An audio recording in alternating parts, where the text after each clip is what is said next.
दोस्तों नमस्कार, मैं हूं पवन त्यागी।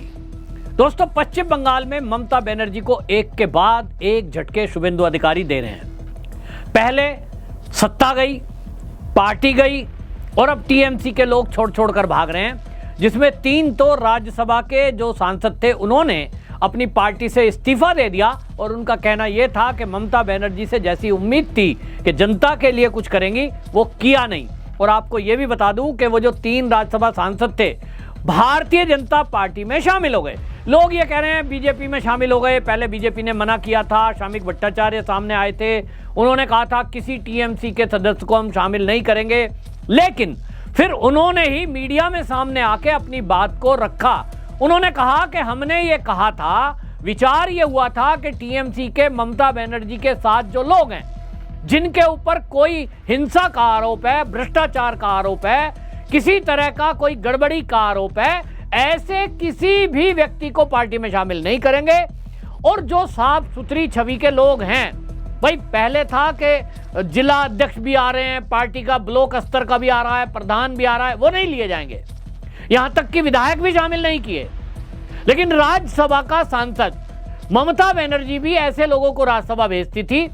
एक आध नाम अगर मैं छोड़ दूं वो विवादित हैं, बाकी उसके अलावा ममता बनर्जी ऐसे लोगों को भेजती थी जिनके ऊपर ऐसा लगे कि भाई बंगाल के लोगों को ये लगे कि भाई देखो ये भी लोग ममता के साथ हैं। मतलब अपना इंप्रेशन जमाने के लिए असरदार लोगों को राज्यसभा भेजती थी।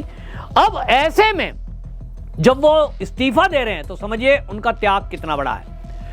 पार्टी चली गई, राज्यसभा का सदस्य है, उसको तो कोई मतलब नहीं था। और मैं अगर आपको बात बताऊं, जो सुखेंदु शेखर राय हैं उनका जो अभी समय बचा है वो है 18 अगस्त 2029 तक का उनका कार्यकाल अभी बचा है।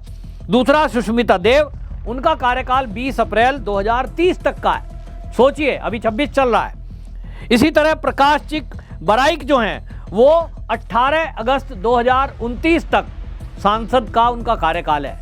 राज्यसभा सांसद का 6 साल का कार्यकाल होता है, तो इन तीनों का कार्यकाल बचा हुआ था।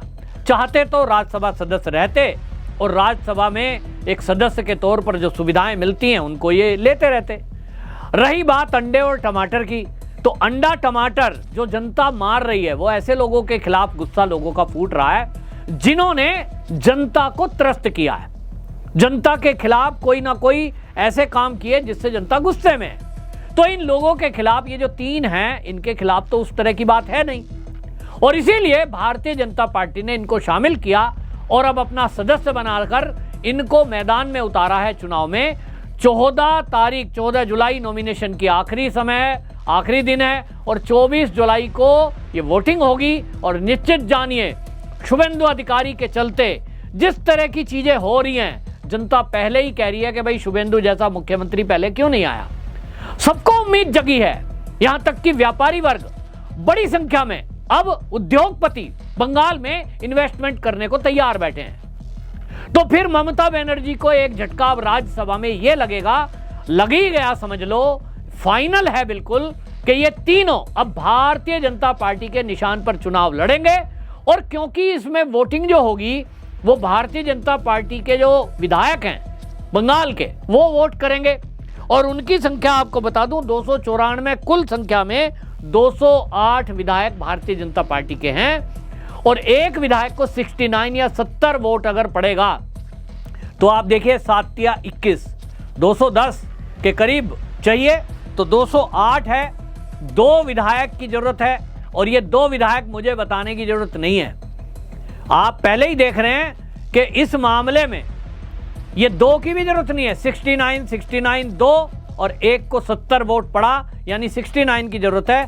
तो इसी में ये तीनों सांसद बनने जा रहे हैं। ममता बनर्जी चाहते हुए भी कुछ नहीं कर पा रही है, क्योंकि वो जो तीसरा गुट है, 80 सीटें हैं, एक प्रत्याशी उतार सकती थी लेकिन नहीं उतार पाएंगी, क्योंकि पहले ही बीजेपी का तो बहुमत है, दूसरा उनके हाथ में नहीं है।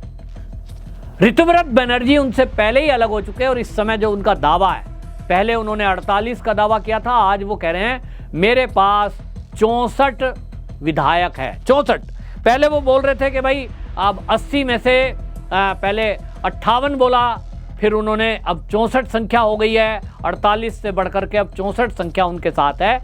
अब ये दिखाई देगा, अब जब वोट पड़ेगा आप देखेंगे कि इसमें जो ऋतुव्रत बनर्जी है उनका गुट अब उसमें कोई रोल ही नहीं बचा, और इसीलिए ममता बनर्जी को झटके पर झटका है। इधर भारतीय जनता पार्टी की राज्यसभा में ताकत बढ़ने जा रही है।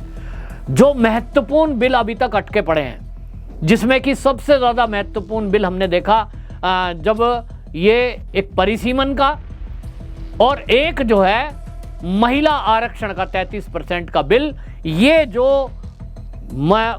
पास नहीं हो पाया। इसके बाद से भारतीय जनता पार्टी की पूरी कोशिश थी, जिसकी कमान अमित शाह ने संभाली, और नतीजा हम सामने देख रहे हैं। भाई अमित शाह की पूरी स्टाइल है, काम करने का तरीका है कि वो जो है ना सामने वाले को, भाई या तो आप आराम से आ जाओ वोट करने के लिए, नहीं आओगे तो फिर आपकी पार्टी में जो आक्रोश है उसमें अमित शाह का कोई रोल नहीं है। जो आपकी पार्टी में फूट है, हमें कुछ नहीं करना, उसको केवल एक हवा सहारा चाहिए, हो गया।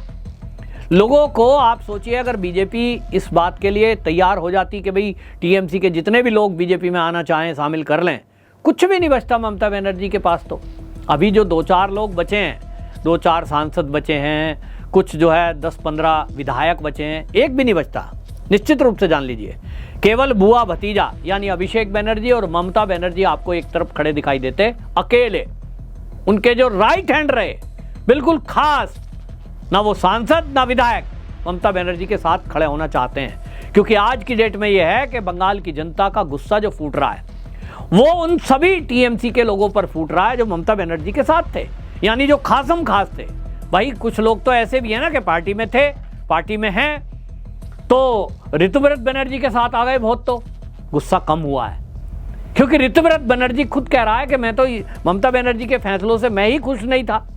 जिस तरह का मुस्लिम तुष्टीकरण ममता बनर्जी कर रही थी, जिस तरह से घुसपैठियों को केवल बढ़ावा दिया जा रहा था, जिस तरह से ममता बनर्जी देश की सुरक्षा के साथ खिलवाड़ कर रही थी। बीएसएफ को जमीन चाहिए, कोई अपने मकान बनाने के लिए नहीं चाहिए थी, बाड़ लगाने के लिए, फेंसिंग, जिससे देश की सुरक्षा हो सके, और ममता बनर्जी उस जमीन को नहीं दे रही थी, तो समझिए देश की सुरक्षा से खिलवाड़ कर रही है। और इसलिए ममता बनर्जी के खिलाफ टीएमसी में अंदर से गुस्सा फूट रहा था, और इसीलिए लोगों ने, जिन्होंने ममता बनर्जी का साथ रिजल्ट आने के बाद तुरंत छोड़ा, वो इसीलिए क्योंकि तैयार बैठे थे ये लोग। भारतीय जनता पार्टी ने अपने दरवाजे बंद नहीं किए होते तो ममता बनर्जी आज अकेली अपने भतीजे के साथ खड़ी दिखाई देती। अब राज्यसभा में झटका लगा है।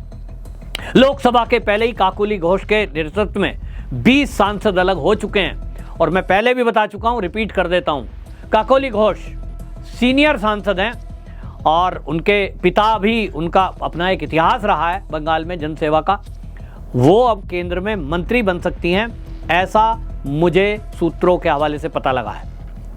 तो ममता बनर्जी के साथ कौन बचेगा?